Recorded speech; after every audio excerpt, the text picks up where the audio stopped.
Rookie minicamp is in full effect, and while fans weren't allowed, the media did get their first look at the class of 2023. The headliner, of course, first-round draft pick Bryan Bresee. I feel great. Yeah, I feel great.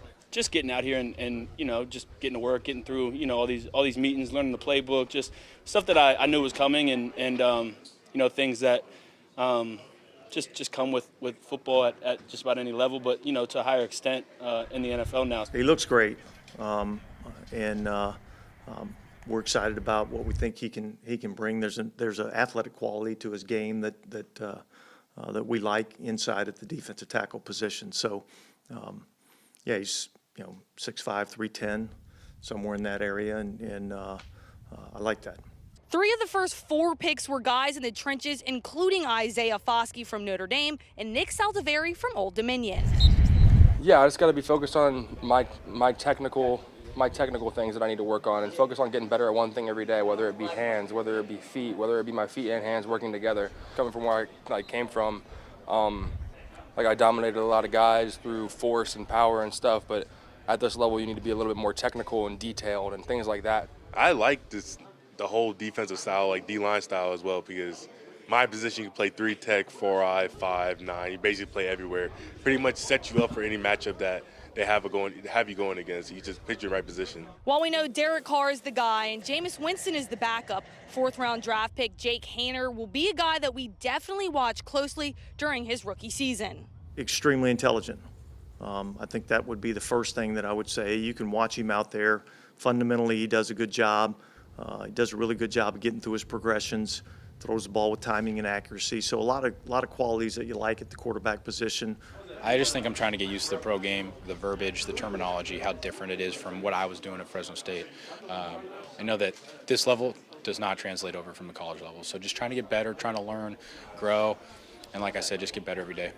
While 3rd-round draftee Kendre Miller didn't participate in rookie minicamp, the TCU running back is already working to expand his game to include receiving. The coaches here, they got me on the jugs and tennis ball machine. They was like, we knew it was in you. That's why we drafted you. Like, we know you can catch. So just showing everybody else in the world my ability will be a big thing for me, and I'm ready to get out there and compete.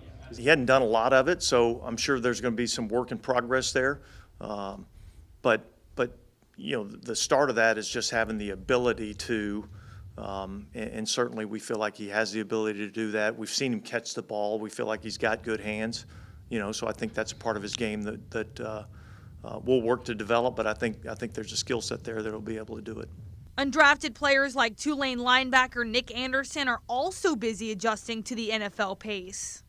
Just overall, it's a little bit more detailed. The coaches kind of slow it down a little bit just to make sure you're taking the right steps, making sure that each movement is efficient. In the college world, you're trying to get things done, you're trying to get everything done on the time limit. But here, they're really just focusing on the details and overall just knowing your assignment and just slowing it down and knowing exactly what you're doing. So I just know that, on this level, it's about the fine line and rather than just getting the reps. Coach was saying the other day it's about quality over quantity, and that's something that's definitely different in college. All right, I'm now joined by Kat Terrell, who covers the Saints for ESPN. Kat, I know you can't see a lot today, but are there any major takeaways or things that you saw that stand out to you? Well, we didn't get to see a lot, but we did get to talk to some of their rookies, and one of them, Isaiah Foskey, was saying that yesterday was the hottest, one of the hottest practices he's ever had. So I think that he got maybe lured into a false sense of security on Saturday when it actually was pretty pleasant outside. But, he was talking about how excited he is to be here. We talked to 1st-round pick Bryan Bresee, who said he's 100% from all his injuries, ready to go. And then, of course, we got to see Jake Haener a little bit. He made some accurate passes, both deep and intermediate. So, hopefully we'll get to see more of these rookies soon. Yeah, you mentioned Bresee. He's a guy who passes the eye test, looks like he's in great shape. Do you feel like he can be a guy who can be an immediate starter? Yeah, absolutely. And I think that they're thinking that too. I know that they signed some guys in free agency, but I really think that they would love for Bresee to be in the rotation right away. And the Saints love rotating their defensive linemen. So he'll get some playing time early and then, maybe even make a push to start.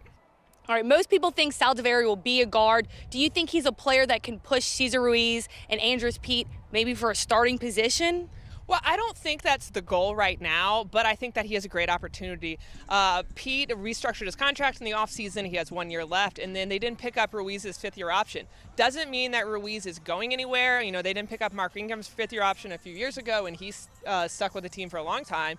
But I think that if he does play guard, there is an opportunity there to push for a spot in the next year. All right, and you mentioned Haener as well. He was a guy making great, accurate throws today. Do you feel like he's going to transition well into this offense, or are we going to see more of like what we saw maybe from Ian Book, who the NFL was just too big, too fast for him? Well, I think he's got a great opportunity because he doesn't have to be the guy right away. He doesn't even have to be the guy behind the guy. I think sitting behind Derek Carr, who's already proven that he's a mentor towards him, and Jameis Winston is going to give him a chance to sit out a year and kind of figure things out. Again, another opportunity there with Winston only has 1 year left on his contract, and I assume it's possible that in a year he tries to find a starting role somewhere. So, you know, he's got the time to sit and learn behind two good quarterbacks. Yeah. All right, Kat, that's all I have for you. Thank you. Great insight as always.